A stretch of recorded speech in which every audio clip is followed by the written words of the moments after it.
Je vais commencer par quelque chose qui va vous étonner pour que vous compreniez bien parce que vous allez tous vous enrichir avec ce Dvar Torah. Écoutez-le bien.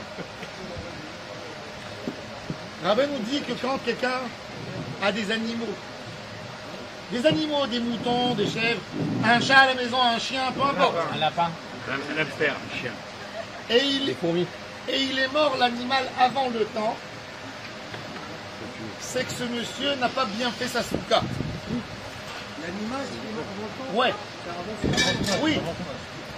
On ne peut pas savoir. Mais maintenant, On sait quel âge il mort à l'enfant. ça vous paraît bizarre, les vétérinaires ils vont On commence à kiffer, douter ce de chiot. toi, on est mort. Hein. Mais je vais vous expliquer ce Inyan, et quand vous allez bien comprendre, je vous assure, vous allez tous vous enrichir. C'est un conseil que j'ai tiré de Rabbeinu aujourd'hui.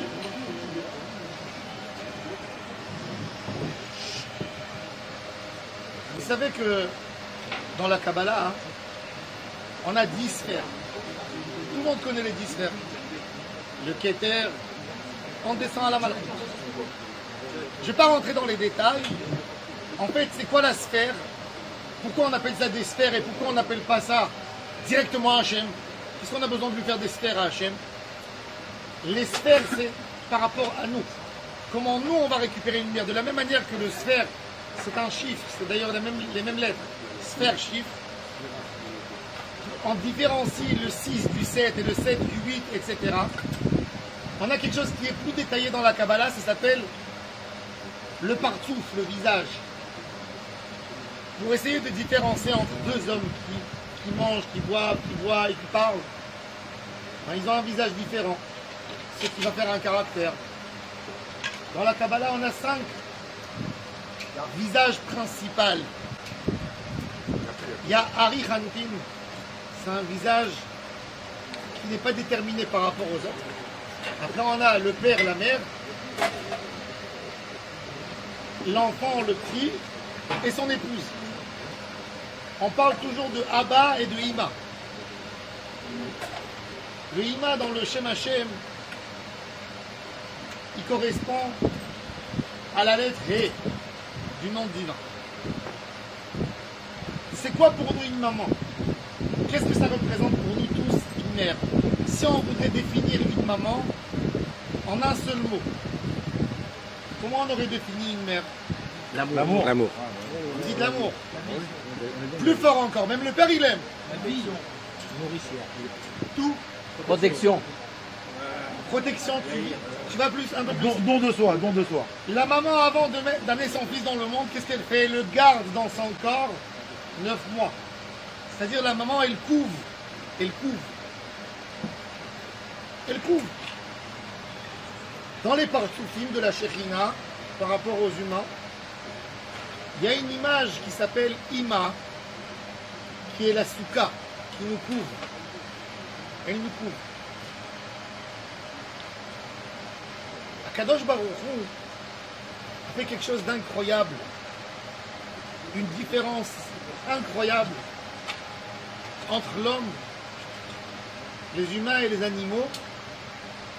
C'est que la maman, quand elle donne à manger à son fils, elle lui donne à manger de la partie du corps qui est haute, qui est à côté du cœur. L'animal, il donne à manger à son fils de la partie basse du corps, où il y a même les saletés du corps qui sortent, qui évacuent dehors. Nous, on veut bénéficier de la partie haute. Vous savez, un enfant qui a été nourri par sa maman, il n'y a même pas à comparer, il n'y a pas image à un enfant qu'on lui a donné du lait de vache, même si on lui a enlevé à ce lait de vache tout ce qui est vache dans le lait. C'est de la vache quand même. C'est du lait qui n'est pas sain, comme le lait d'une mère, qui vient du cerveau, qui donne de la chokhma, qui lui donne les gènes du caractère. Nous, quand on a envie de s'alimenter, on veut qu'on ait le rôle d'une mère. Le rôle d'une mère, la mère, c'est plus qu'un père. Un père, son fils, il a mal, il dit papa, j'ai eu bobo. Le père lui dit juste au mariage, ça va te passer, ça va, t'inquiète pas. La mère, qu'est-ce qu'elle dit? Donne-moi mon chéri ta main, elle l'embrasse. elle caresse, elle couvre. Quelle protection nous on veut d'Hachem dans la vie? D'un père ou d'une mère? Qu'est-ce qu'on a besoin nous? D'une mère. On a envie d'être couvé tout le temps. D'être couvé, c'est de la souka. Je veux la souka tout le temps. Je veux que Hachem me couvre. Je veux qu'il me garde. Je veux qu'il me protège. Maintenant, cette maman, elle est là, elle se propose. Je te donne à manger. Alors, on a deux manières de dire à Hachem, donne-nous à manger. On peut recevoir la nourriture par la kedusha, par la partie haute. Mais ça demande un peu plus de travail de notre part. Il faut se forcer, il faut grimper pour monter en haut. Mais il y a une partie qui est dispo. Elle est en bas. Dans l'animal, tu peux t'approcher derrière et prendre. Ça ne demande pas un grand effort, mais là-bas, il y a un mauvais tri. Tu peux prendre la saleté de l'animal comme le bien qu'il donne. C'est dans un endroit qui sent mauvais. Il y a des gens qui disent à Hachem, qui disent eux-mêmes, je suis là dans ce monde 70, 80, 100 ans. Moi, je veux kiffer. Les comptes avec Hachem, qu'est-ce que j'ai fait, j'ai pas fait. Je lui rendrai des comptes après 120 ans. Il va me juger, je reviendrai en réincarnation, je laisserai faire comme ça. Je profite de maintenant. Il y a dans ça une logique. Il y a dans ça une logique. Repousse le problème plus tard.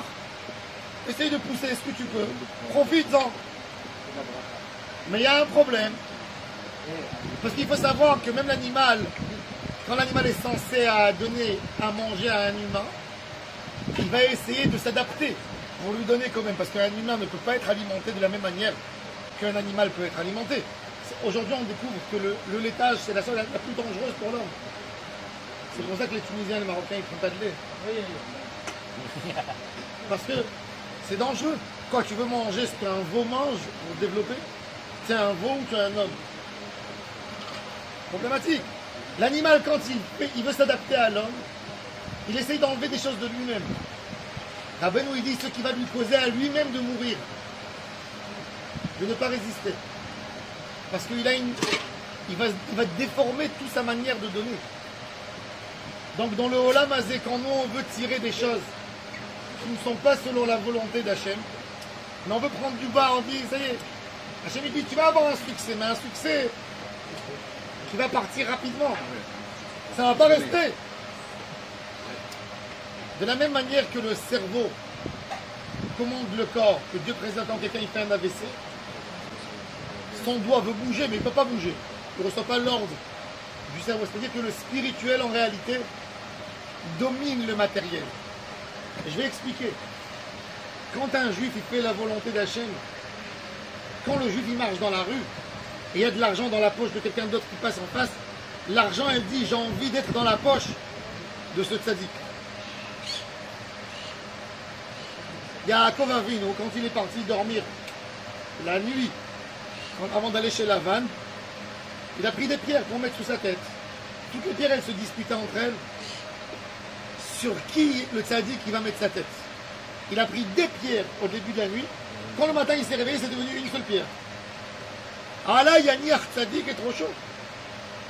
Tout le matériel qu'il y a dans le monde, il s'inspire de la même manière qu'on voit nous.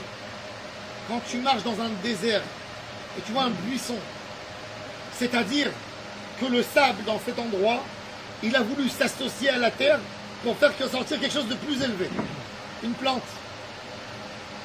La plante, elle a voulu qu'il y ait des abeilles qui viennent prendre de ses fleurs pour créer du miel.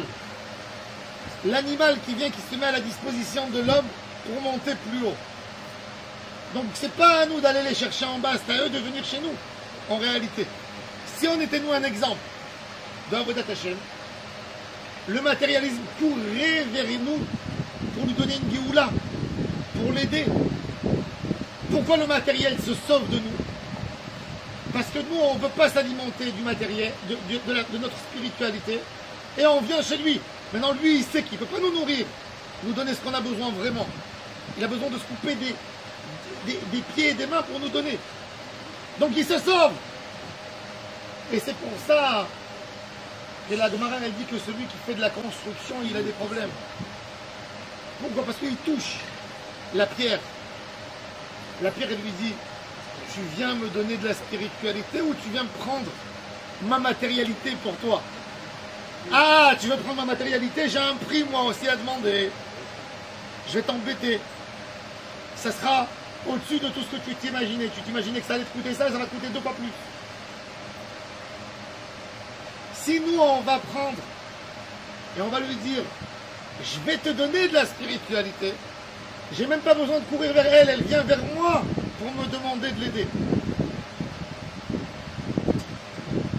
Ça, c'est le sod de la souka. C'est pour ça que Yaakov Avinu, Yaakov nasa soukota, vaïven lo bayit. Comment je fais d'Akadosh Baruch Hu une mère qui me couvre? Quand moi je décide de sortir de tout matérialisme et de dire et je n'ai plus rien, j'ai que Hachem que j'ai besoin qu'il me couvre. Je rentre dans ma souka, je sors de ma maison, je sors de mon business parce que Hachem, je veux que c'est toi qui me fais kiffer maintenant. Je veux être dans tes mains. Ça c'est sûr. Yaakov Avinu, il est sorti. Yaakov Avinu, quand il est arrivé chez Lavan, il a dit, je suis parti avec un bâton et mon habit sur moi. Et quand il est sorti de Lavan, le Midrash, il dit, il avait 22 000 bergers allemands pour surveiller les troupeaux. Imaginez-vous combien il avait de troupeaux. Combien de chiens on a besoin pour surveiller 300, 400 moutons? Yaakov nasa soukota vaïven lo bayit. En allant vers la souka, il a cherché toujours Ima, la Ima Ilaha, ce partout exceptionnel d'Hachem qui se dévoile en forme de mer pour nous prouver. De cette partie, il a voulu comme protection. Ça, c'est la partie qui donne le shefa à l'homme, qui lui donne la bracha et qui lui donne la parnassa. Et c'est pour ça que tout de suite, après Sukkot, qu'est-ce qu'on a? On a la Simchat Torah. Sukkot, c'est la fête dans la Torah, elle a un autre nom. Chag HaAsif, où on ramasse la récolte à l'époque. Quand tout le monde était agriculteur, ben, à l'entrée de l'hiver, tu ramasses le blé dans les caves. Tu prends les fruits, tu les as mis en étalage pour sécher en été, tu les ranges. Tu fais ton vin à la fin de l'été avec les raisins. Les figues, tu les fais sécher. Les Marocains, ils font khler. Oui, ils prennent la viande, ils mettent dans l'huile. Pour garder en hiver, j'ai besoin d'accumuler. C'est le moment où on a accumulé le plus. On a récolté tous les bénéfices de l'été. Mais on veut une protection. On ne veut pas être alimenté par la terre. On veut être alimenté par la maman. On veut prendre du lait de la maman. On ne veut pas téter comme un animal. Ou que ça sent mauvais.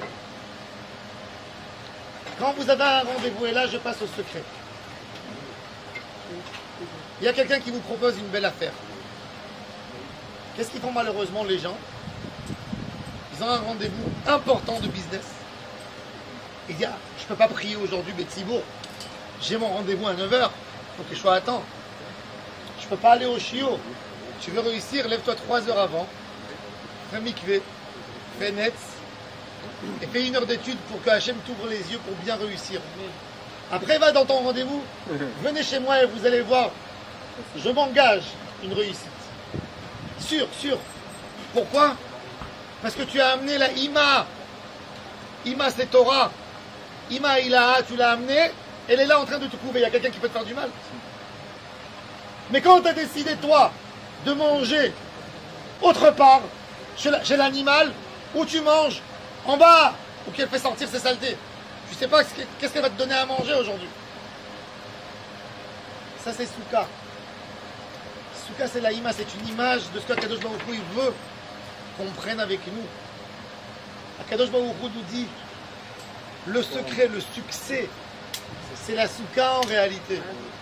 Vous avez besoin de demander une chose, à être couvé, à vous en servir de moi comme une mère. N'allez pas chercher ailleurs. Les bénéfices ne vont pas venir. Même ce que vous pensez que ça va vous amener des bénéfices, ça va tomber à un moment. Parce qu'il ne peut pas vous nourrir. Le matérialisme ne peut pas faire vivre un homme spirituel qui a de la spiritualité en lui, qui n'a jamais été alimenté. Mettez-vous, augmentez la dose de spiritualité que vous avez en vous, et le matérialisme va pencher vers vous. va se rapprocher vers vous. Ça, c'est Yaakov Avinu. Yaakov Avinu avait la richesse la plus grande de tous les patriarches. Et pourtant, on croyait qu'il allait être mal réussi, celui-là. Ce Yaakov Avinu, il s'est marié à 87 ans. Vieux célibataire. Il n'a jamais épargné rien du tout. Il était Yoshevo Alim. Plus riche que tous les patriarches. Les enfants, son fils roi, nourri, quel kavod, Pourquoi? Parce qu'il a su prendre cette souka, la ima, prendre la ima. Tout le secret de la Torah, c'est ima, c'est Berinat ima. On dit Ve'al titosh Torat, imecha, la Torah c'est ima. Donc quand vous voulez réussir dans le matériel, prenez la ima, n'oubliez pas la ima. N'oubliez pas maman. Quand maman elle est à côté de toi, elle voit tout. Elle ne te laisse pas être piégée, jamais un instant elle ne te laisse pas. Elle est là pour nous accompagner. Que Be'ezrat Hashem, qu'on fasse toujours les bons choix. Avant de faire quoi que ce soit, rentrez dans une souka virtuelle que vous faites. Une souka spirituelle de Kedusha. Une souka spirituelle de proximité à Hashem Yitbarach. Et vous pouvez être sûr que ce que vous allez faire après, vous allez avoir un très très gros succès. Parce que ça va vous accompagner. Parce que la nature entière va venir, va dire, je veux me coller à cet homme, je veux me coller à cette Kedusha. La nature entière veut monter à son tikkun. Donc elle s'approchera tout de suite de vous, elle demandera que vous l'aidiez. Et automatiquement, vous allez bénéficier Be'ezrat Hashem. Alors Be'ezrat Hashem, vous allez bénéficier tous. Cette année, vous allez faire de très très gros bénéfices. Amen. Beaucoup d'Hatzlacha. Amen. Et Toda Rabba à Yair, à Eva, pour Hazak, cet accueil exceptionnel. Hazak Yair. Que vous ayez du Petit bonheur, par Torah d'ailleurs. de vos enfants, de votre entourage. Amen. Toutes les brachot de la Torah. Amen. Amen.